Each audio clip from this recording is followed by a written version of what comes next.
وَكُلَّمَا مَرَّ عَلَيْهِ مَلَأٌ مِّن قَوْمِهِ، جب کبھی بھی ان کی قوم کے سردار ان پر سے گزرتے تھے کہ وہ کشتی بنا رہے ہیں.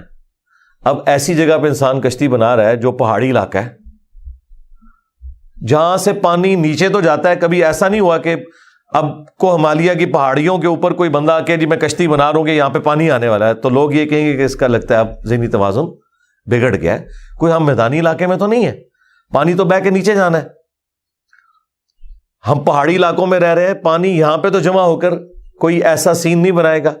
تو جب کبھی بھی وہ گزرتے تھے ان کی قوم کے سردار ان کے پاس سے کہ وہ کشتی بنا رہے ہیں، اور پھر اتنی بڑی کشتی، سخروا منہ، تو وہ ان کا ٹھٹا اڑاتے تھے، مذاق کرتے تھے کہ بھائی 950 سال، ظاہرہ کوئی احترام سے تو نہیں وہ بات کرتے ہوں گے. ہم جب یہ باتیں کرتے ہیں لوگ کہتے ہیں کہ جناب یہ آپ ایکٹنگ کرتے ہیں، تو ظاہر ایکٹنگ اسی طریقے سے ہی وہ کرتے ہوں گے نا، وہ احترام سے تو نہیں بات کرتے ہوں گے، وہ اسی قسم کی باتیں کرتے ہوں گے کہ بھائی 950 سال ہو گئے ہیں اس کو تبلیغ کرتے ہوئے، اور لگتا ہے کہ اب اس کا ذہنی توازن بھی بگڑ گیا ہے. تبھی تو مذاق کرتے تھے کہ بھئی یہ کشتی بنا رہا ہے پہاڑی علاقے کے اوپر آ کے. اچھا انہوں نے اس فلم میں نا ان کا وہ مذاق کرنا وہ دکھایا ہے، فلم آیا ہے، ٹھیک ہے.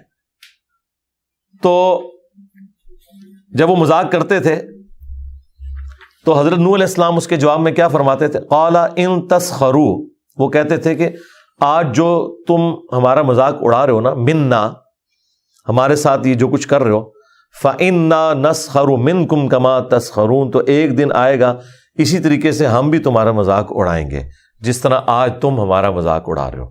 وہ دن اہل ایمان کا دن ہوگا.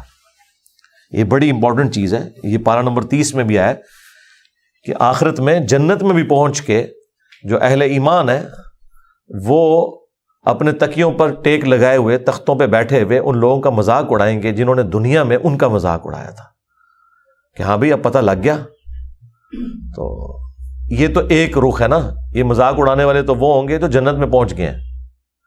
جو جہنم میں پہنچے ہوئے ہیں وہ یہ کہیں گے سورہ حامیم السجدہ میں کہ اے اللہ جنوں اور انسانوں میں سے وہ لوگ ہمارے حوالے کر جنہوں نے ہمیں گمراہ کیا تھا، آج ہم انہیں اپنے پاؤں کے نیچے روندیں تاکہ وہ اسفلین میں شامل ہو جائیں. پھر سورہ احزاب میں آیا کہ اے اللہ ہمارے بڑوں کو، ہمارے سرداروں کو، ہمارے بزرگوں کو دگنا عذاب دے کہ جن کی وجہ سے ہم گمراہ ہوئے.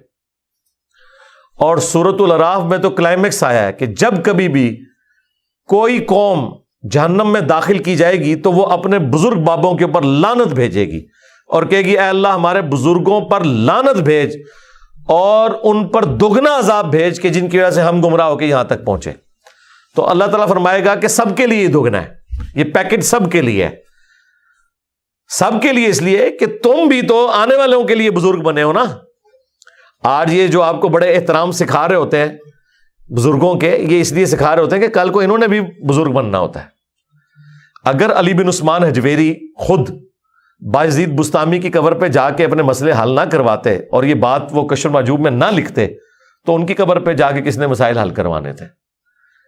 تو لہٰذا یہ سب لوگ اپنے اپنے دور میں یہ سارے کام کر کے گئے ہیں جو آج ان کے جھوٹے وکیل یہ کہتے ہیں کہ نہیں یہ لوگ ایسے نہیں تھے، بعد کے لوگ خراب ہو گئے. ہم بھی کہتے ہیں چلو جی مان لیا for the sake of argument, لیکن قرائن یہ نہیں بتاتے، اور وہ کتابیں جن کی بنیاد پہ تم نے ان کی بزرگی کلیم کی ہے نا وہ یہ نہیں بتاتی. تو ایک دن آئے گا ہم بھی تمہارا مذاق اسی طریقے سے اڑائیں گے.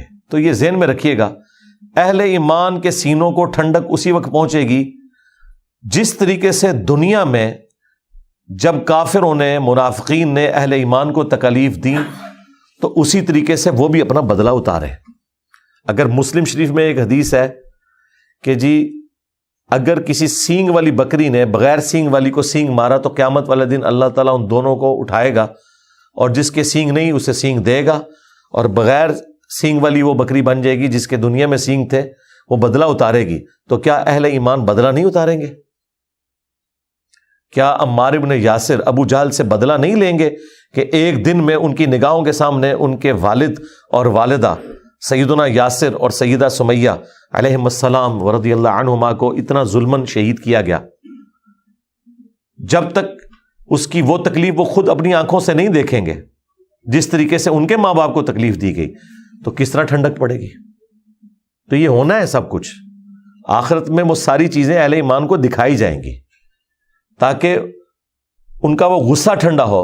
اور آخرت میں انعامات میں سے ایک انعام یہ بھی ہے کہ دنیا میں جو اہل ایمان نے تکلیف اٹھائی ہے نا جن لوگوں کے ذریعے، ان کا عذاب بھی وہ اپنی آنکھوں سے دیکھ لیں.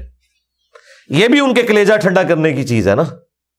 دنیا میں بھی اسی طریقے سے بدلہ لیا جاتا ہے نا، تو آخرت میں اللہ تبارک و تعالیٰ یہ سب کچھ کر کے ان کو دکھائے گا. جن لوگوں کا آخرت میں بلیو ہے وہ پھر اپنے معاملے کو مؤخر کر دیتے ہیں آخرت کے لیے کہ وہاں تو بدلہ ملنا ہی ملنا ہے. جس طرح سیدنا حجر ابن عدی کو جب ظلمن شہید کیا گیا تو انہوں نے کہا مجھے میرے انہی خون آلود کپڑوں اور بیڑیوں میں دفن کرنا، میں پورے صراط پر معاویہ ابن ابی سفیان سے ملوں گا اللہ کے سامنے، کہ جو کچھ میرے ساتھ کیا گیا اس وجہ سے کہ میں سیدنا علی سے محبت کرتا ہوں، اس جرم کی سزا مجھے دی گئی. تو اہل ایمان کو بدلہ آخرت میں ملنا ہے. یہ اتنا سادہ معاملہ نہیں ہے جو چھوٹ جائے کوئی بندہ. اللہ تبارک و تعالی یہ ذکر کرنے کے بعد نوح علیہ السلام کے اگلے الفاظ نقل کیے ہیں، فَسَوْفَ تَعْلَمُونَ مَن يَأْتِيهِ عَذَابٌ يُخْزِيهِ، ان قریب تم جان لوگے کہ کسے پہنچتا ہے ذلیل و خوار کر دینے والا عذاب. وَيَحِلُّ عَلَيْهِ عَذَابٌ مُقِيمٌ، اور کس کے لیے حلال ہو جاتا ہے، کون پورا اترتا ہے اس ہمیشہ قائم رہنے والے عذاب کے لیے. یعنی کون سا عذاب؟ آخرت کا. دنیا میں تو غوطہ آیا، مر گئے، جان چھوٹ گئی، لیکن جان نہیں چھوٹی، جان پکڑی گئی. آخرت میں تو نور علیہ السلام کے ذریعے کہا جا رہا ہے کہ آپ انہیں یہ بتا دیں کہ ان قریب یہ دنیا کا عذاب تو آنے والا ہے، تم غرق کر دیے جاؤ گے، اور جو ہمیشہ باقی رہنے والا عذاب ہے وہ ابھی تم پر باقی ہے، جو حلال ہو جائے گا تمہارے لیے.